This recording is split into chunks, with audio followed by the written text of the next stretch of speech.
half of the songs that I write are 100% influenced by this whole part of my life. So we're going to start with one about not really fitting into religion, which I think is something that a lot of people can relate to, a lot of people can understand. It's a little song of mine called Jim. I wanna be wild and wise, young and free, mature and and I wanna walk in a church sipping on gin. I wanna walk in a church sipping on gin. Oh, I wanna walk in a church sipping on gin. Hello, my name is Grace Marr. So good to see all of you. Some new faces, some not so new, and maybe some unfamiliar faces. Some of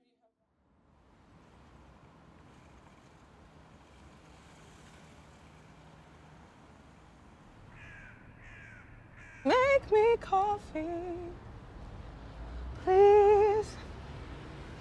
Hi, you are. I figured if I sang loud enough, I love it. It works. I love this place. It's my favorite. Can I get just a decaf Americano? Might have been nice to bring a jacket, but I didn't.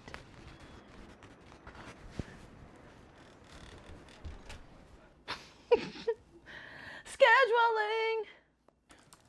Let's see if someone read my email.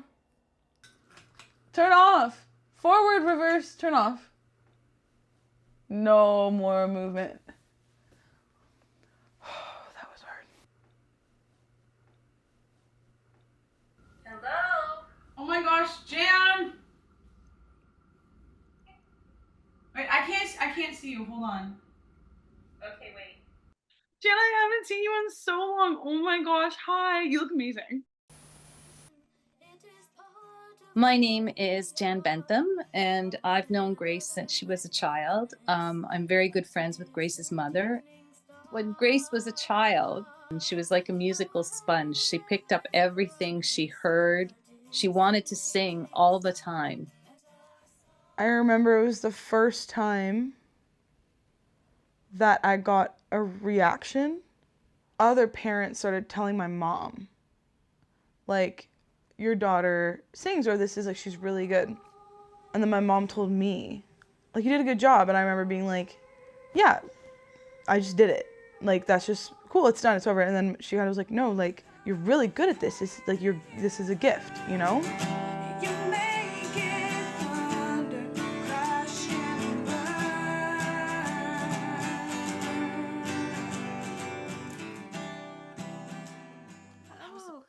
You had a book and you were so excited. Oh my gosh, karaoke machine. See, that makes sense. 7. 7. What do we get? Our karaoke machine. And I used that karaoke machine because I had the Grammys CD from that year. I had Avril Lavigne, U2, and Open the Eyes of My Heart, Lord. And those were my 4 CDs that were on rotation. What a collection. Wow. Yeah. That's pretty fun.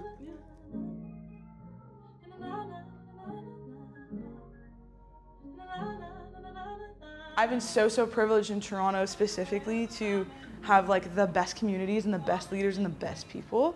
That's the hardest one.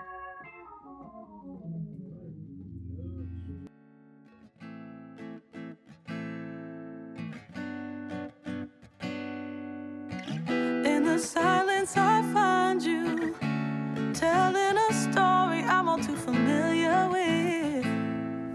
The 3 things I'm most afraid of.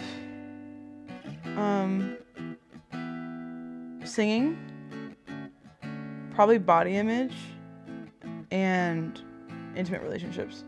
At a young age, I watched Grace, start to get piercings and tattoos and things like that. But I watched others prejudge my mid-teen. I remember this senior woman who was going to play the organ, and she just looked Grace up and down and thought, "Ooh." And they started the practice run through. And then this woman stopped and went, "Oh my."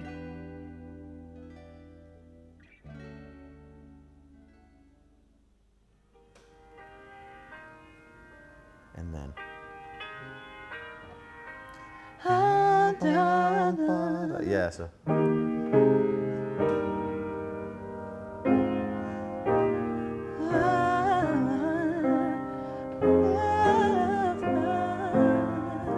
Something like that, yeah. Yeah. If I can get some lyrics, this might be a real BTS of writing. Yeah. I'm Ian Coiter. I'm the music director at St. Paul's, which is a church that Grace sings at.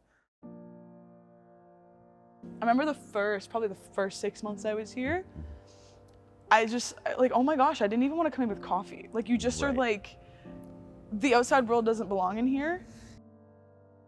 How do I live and move in this religious community and also bring it into harmony with other areas of my life that don't neatly fall within the Christian experience? How do I bring them to fulfillment? How can it all kind of like fall in a healthy way under this umbrella without dividing it?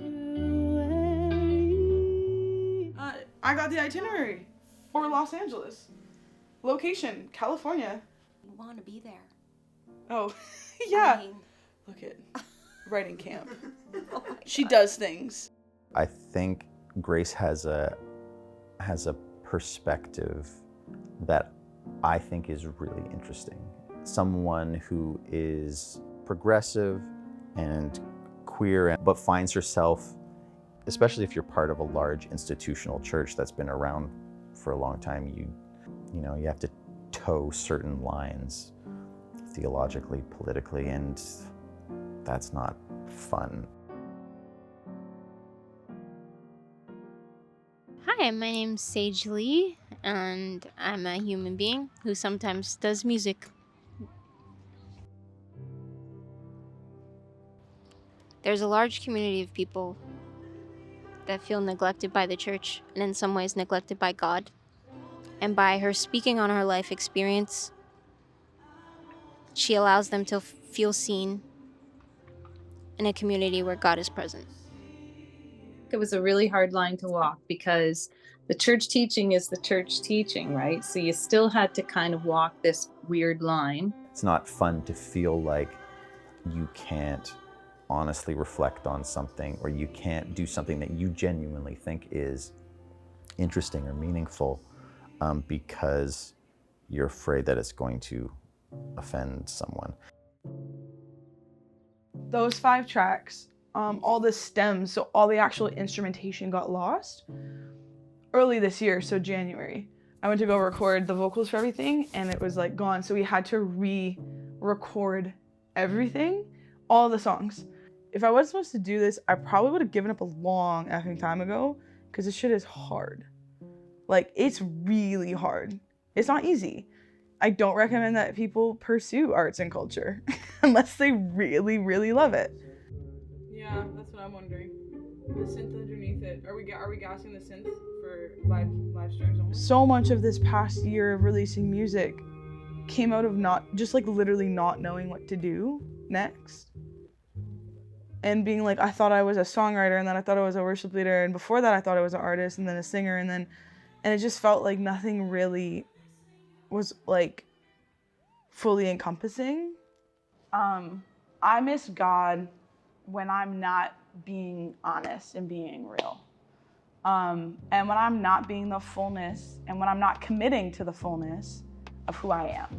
Just creating a diverse body of work has been, I think, the biggest change. I 100% have been taken on this really beautiful journey, introduced to other faith communities and other perspectives where that both and exists of I am beautiful and I'm being made beautiful. Both of those things are happening at the same time. You talk about I can sing, I can write, I can whatever things. But what if God didn't pick me for that? What if he's actually picked me for all the shit I do wrong? And for all the things that I can't get right, and that he comes in and he fixes. Because I always say, anytime I go to do something, I'm like, look it, God, if you make it happen, I'll tell them it was you. I don't really need credit like that. Let's be honest about where we are at. We're not static. sometimes we grow, but sometimes like this is where we're at and let's celebrate that. So that, I think that's as much part of the healing. The recognition of the difference, the acceptance of the difference, and celebrating that we're loved in that place and time. I have a vocal coach. I have best friends, and I'm like learning dance classes and all that kind of stuff, and like have people to be accountable with me. And I am in therapy with a great therapist who I really trust and value, and I'm thankful to have found. And I do all of those things afraid, and that I'm learning through the cycles and the falling into grace over and over and over again is like, let it happen and embrace your humanity. I never thought that would happen. Okay? Never thought the gospel music that would ever happen. But you know what, Grace? Of everything, the best path possible. Because we are just enjoying this so much. Isn't that true? So true. It is so Oh true. my gosh, that's so true.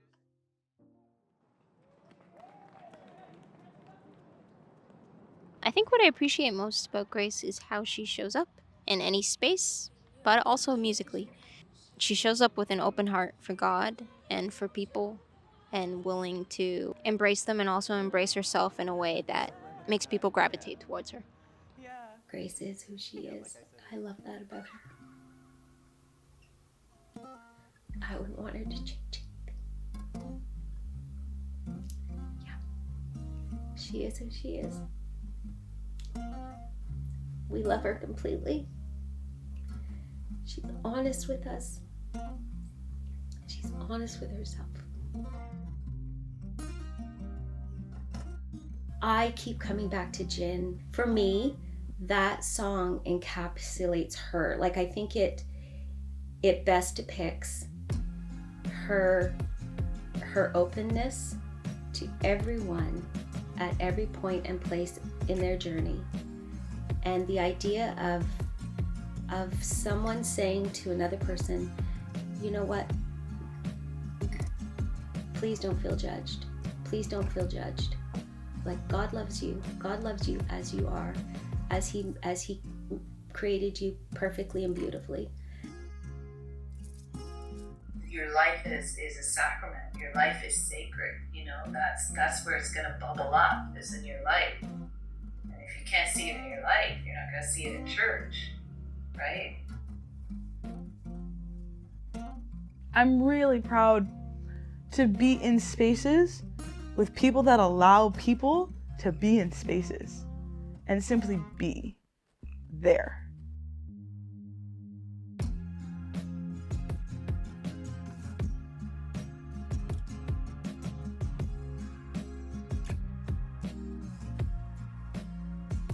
So to be just doing the life things with really great people, where the career and the music stuff can also be celebrated in tandem with those same people in the same city. Yeah, I'm like super, super lucky. Super lucky. Yeah.